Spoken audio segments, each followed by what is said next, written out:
আজি গৰু বিহু প্ৰতিজন অসমীয়াই পালন কৰিব নিজৰ গোধনক নোৱাই ধুৱাই বছৰটোৰ যি গোধনৰ শ্ৰীবৃদ্ধিৰ কাৰণে প্ৰতিজন অসমীয়াই পালন কৰিব। ৰঙালী বিহুৰ প্ৰথম দিনা গৰু বিহু আৰু মই দেখুৱাইছো সামগ্ৰিক উত্তৰ গুৱাহাটী আঠগাঁৱৰ এটি পৰিয়ালৰ দৃশ্য।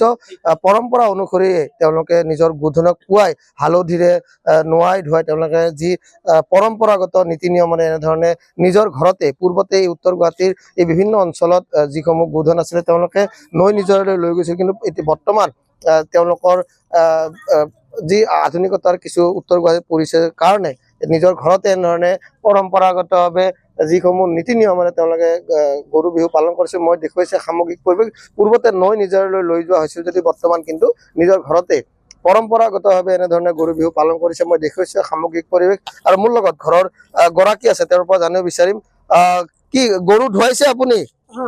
মই গৰু ধুৱাইছো, মোৰ গৰু চিৰদিন থাকিব বুলি আশা কৰিছো। পাপাই দাদা ধুৱাই মাৰি থৈ যায়। বিহু লাগিবই আমাক, বিহুক আমাৰ চিৰদিনে লাগে, চিৰদিনে থাকিব লাগিব।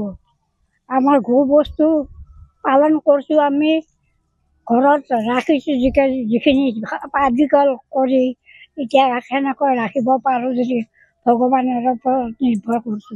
নিশ্চয়কৈ আইতাগৰাকীয়ে কৈছে যে গোধন আমাক লাগিব, অসমীয়া জাতি জীয়াই থাকিবৰ কাৰণে গোধন লাগিব। কি ক'ব, পৰম্পৰাগত বিহু পালন কৰিছে? আমি পৰম্পৰাগতভাৱে বিহু পালন কৰিছোঁ। বিহু যিহেতু অসমীয়াৰ বাপতি সাহোন, বিহু কোনো কালে আমি এৰিব নোৱাৰোঁ। যিমানেই আধুনিকতাৰ ধামখুমীয়া আমাক চমক সৃষ্টি কৰিবলৈ চেষ্টা নকৰক কিয়, অসমীয়া পৰম্পৰা বিহুটি আমি সদায় পালন কৰি যামেই। যি পৰম্পৰাৰে আমাক আগৰ আজো ককাহঁতে শিকাই থৈ গৈছিল, ঠিক তেনেদৰে আমি বিহু পালন কৰি যাম। যদি বিহু এফাকি গাঁও কৰে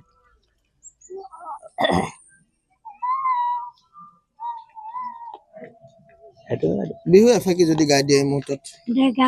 অতি কৈছে নেহৰ মুগাৰে মহুৰা, অ তাতো কৈছে নে হৰৈ মাকো, তাতো কৈছে নেহৰ বহাগৰ বিহুটি, অ নেপাতি কেনে কৈ থাকো। ভুললে খাব পাৰিব। নিশ্চয়কৈ আমি আপোনালোকক বিহুৰ উল্লেখ জনাইছো। মই পুৰম্বাৰ এবাৰ দেখুৱাইছো যে কি ধৰণে পৰম্পৰাগতভাৱে সামগ্ৰিকসমূহৰে আমাৰ যি গৰু বিহু পালন কৰা মই দেখুৱাইছে সামগ্ৰী দীঘলতি মাঘলতি আৰু তেলে এই লাওখা বেংনাখা যি পৰম্পৰাগতভাৱে নীতি নিয়ম বা গীতসমূহ আছে। এনেধৰণে উত্তৰ গুৱাহাটী আঠগাঁও এটা পৰিয়ালে ৰাতিপুৱাই যিসমূহ সামগ্ৰীসমূহ বিভিন্ন ঠাইৰ পৰা লৈ আহি এনেধৰণে দীঘলতি মাঘলতিৰে নোৱাই ধোৱাৰ পিছত এনেধৰণে পৰম্পৰাগতভাৱে যি নীতি নিয়ম এই নীতি নিয়মৰ প্ৰতিজন অসমীয়াই পালন কৰিছে গৰু বিহু। আৰু সমান্তৰালভাৱে উত্তৰ গুৱাহাটীৰ বিভিন্ন প্ৰান্তে প্ৰান্তে পালন কৰা দেখা গৈছে গৰু বিহু।